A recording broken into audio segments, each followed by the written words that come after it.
Call of Duty 3 is a awesome World War II first-person shooter that I really enjoyed playing. Taking me about 6.5 hours to beat, this title consisted of 4 campaigns about the Battle of Normandy. An American, Polish, Canadian, and English campaign. The American and Polish were my favorites. Gameplay-wise, it's a simple and straightforward first-person shooter.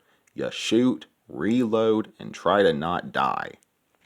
This game had a pretty fair amount of weapon variety, to the point I don't think I remember them all, but what I do remember is that range had a pretty high significance in this game. Unlike some shooters where you can snipe with a submachine gun, it's a bit harder on COD 3 as your weapons really fall off with distance, so a rifle is needed for longer shots. It was generally best to keep a rifle or assault rifle and a submachine gun on you. One thing I liked about COD 3 compared to newer games was the melee mechanics. In a lot of following CODs, your character would melee with a knife, but in COD 3 it was either bashing an enemy with your weapon or punching them if you were holding a pistol. And melees weren't one-hit kills either, not unless your enemy had already taken a bullet or two. A lot more realistic. And this game had a pretty helpful auto-aim for shooting, and all the reloading animations were smooth as butter and felt right. I played it on the normal difficulty and did die quite a few times, as you can't take a lot of hits before meeting your demise. That being said, is it just me, or were following COD campaigns easier? The normal difficulty on COD 3 felt almost on par with Black Ops 2 on Veteran. I don't know, maybe it's just me. Been a while since I played the BO2 campaign though. Moving on.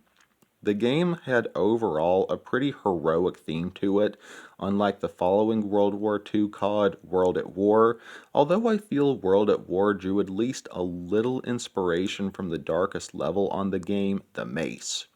As a side note, this game had 14 levels total.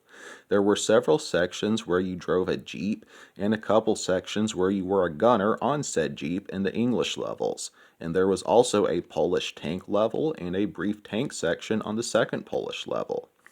I don't remember which one, but on one of them you fought Germans in a wine cellar with a bunch of barrels full of wine. The attention to detail was quite impressive here, as if you shot them, wine would start pouring out from the bullet holes. A bit of a complaint I had was that sometimes your friendly NPCs would yell stuff in battle.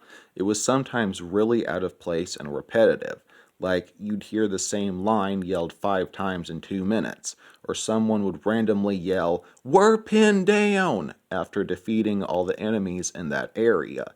Not a big minus, just a slight annoyance. That pretty well sums up the campaign. The multiplayer mode is surprisingly active, and I found a match on my first attempt. Sure, it was just me and 2 other guys in a free-for-all, but it was still something. And I would proceed to find a few more matches with more players. You can play as Americans or Germans, and each has weapons according to what you choose. I personally sucked at the multiplayer and got my butt kicked in at every match, but it was still fun. I wish I could have seen the lobbies in their prime. Overall, I give this game a 9 out of 10 by my grade scale. I enjoyed it more than I thought I would. Pretty good game. So yes, definitely worth playing in 2024. Well, that's all from me, folks. For anyone new here, I mostly play, review, and discuss zombie and horror games, with occasional other topics like today. Would love to hear your thoughts down in the comments. Always remember that Jesus loves you all very much. Peace.